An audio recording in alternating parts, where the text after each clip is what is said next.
بسم الله الرحمن الرحيم. والتين والزيتون. بسم الله الرحمن الرحيم. سورة التين. الله سبحانه وتعالى قام والتين نايد omuti oguyitibwa ttini baguliko ebibala nga biriibwa. Wazzaituni nendayira omuti oguyitibwa zaituni guliko ebibala ebikamulwamu butto. Waturi sinina nendayira olusozi Tuuri olusangibwa mu oluliko ekisenyi Sinaayi. Olusozi olwo Allah subhanahu wa ta'ala kwe yayogerera ne Nabbi Musa alayhi salam, Allah nalwalulayira. Wa hadha albaladi alamin. Allah agamba ndayidde n'ekibuga kino Makka, ekibuga eky'emirembe. Allah subhanahu wa ta'ala yagamba faman dakhalahu kana aminan, buli yenna ayingira mu Makka abeera wa mirembe. لقد خلقنا الإنسان في أحسن تقويم. Allah subhanahu wa ta'ala yagamba laqad khalaqna al-insana fi ahsani taqwim, mazima twatonda omuntu mu kifaananyi ekisinga obulungi mu bwesimbu. Allah subhanahu wa ta'ala yatonda omuntu nga tafaanana na bitonde birala, n'amutonda mu kifaananyi ekisinga okubeera ekirungi mu bitonde byonna bye yatonda, n'akiyimiriza ku magulu abiri, n'abeera nga akiwa okwogera ng'ebitonde ebisinga obungi tebisobola kwogera. Allah subhanahu wa ta'ala agamba nakola omuntu mu kifaananyi ekisinga okubeera ekirungi, ne mupanga mu mpanga esinga okubeera ennungi.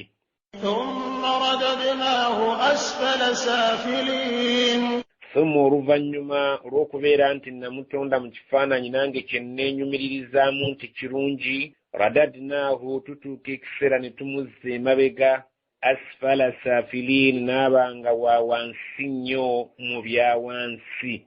Allah subhanahu wa ta'ala nga bwe yagamba nti waman nu'ammiruhu nunakkisuhu fil khalqi, omuntu gw'empangaaza ekiseera kituuka ne mupangulula ne tumukendeeza amaanyi mu biyungo bye. Allah subhanahu wa ta'ala omuntu bw'akaddiwa amukendeeza amaanyi mu mubiri, agaali amannyo ne gafuuka amalivu, eyali alaba oluusi afuuka muzibe, eyali ategeera nga takyasobola kubeera nti ategeera yeerabira sinakindi n'okuwungira ddala.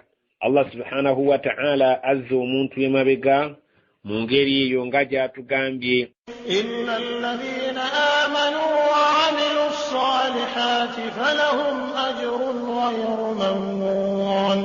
Illa alladhina amanu, okujjako abakkiriza, wa 'amilu ssalihati, ne bakola emirimu emirungi, falahum ajrun, abo balina empeera yaabwe, ghayru mamnunin, etali yakkutukawo oba etasalikako, ya lugenderezo. Singa omuntu atuuka mu myaka egy'okubeera nti akendeezeddwa amaanyi, abeera nga Allah amusasula bw'aba mukkiriza, amusasula awo waatasoboledde kubeera nti akola ebyo bye yakolanga ng'akyayina amaanyi. Ekyokulabirako yali ng'asiiba ennaku eza sunna ng'akyayina amaanyi, naye bw'agenza agonda amaanyi nga gamuwedde nga takyasobola kusiiba nnaku ezo, Allah agamba ebiseera bye yasiibirangamu singa biba bituuse, musasula ng'eyasiibye, kubanga mulimu gwange okumusasula empeera eyo najje yama tegenda kumukutukako. Allah subhanahu wa ta'ala agamba oyo ye muntu yekka atazzibwa mabega kubeera wa wansi mu bya wansi, kubanga obukadde bwe busasulibwa nga mu bya ibaada nga bwe yali ali w'amaanyi. Allah agamba nti fama yukadhibuka, omuntu kiki ekikulimbisa oluvannyuma lw'okutegeera. Fama yukadhibuka ba'du biddiini, kiki ekikulimbisa oluvannyuma lw'okutegeera nti Allah yakuyinako amaanyi, n'olimbisa nti olunaku lw'okuzuukira terujja kubaayo. Laysa Allahu bi ahkamil hakimin.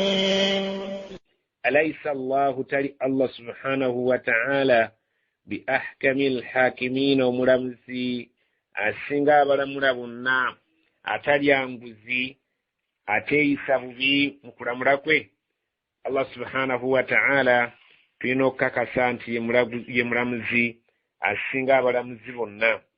Kyova olabanga muzimu mu hadisi ya Tirmidhi eva ku Abi Hurayra, nabiyuna Muhammad sallallahu alaihi wasallama bwe yabanga atuuse ku kigambo ekyo yagambanga, oba nabbi yatukubiriza nti omuntu bw'atuukanga ku mbeera eyo agambanga mu aya eyo weesikomererayo, bala wa ana ala dhalika min ashahidin, tiweewaawo kituufu nange ndi mujulizi nti Allah ye mulamuzi asinga abalamula bonna.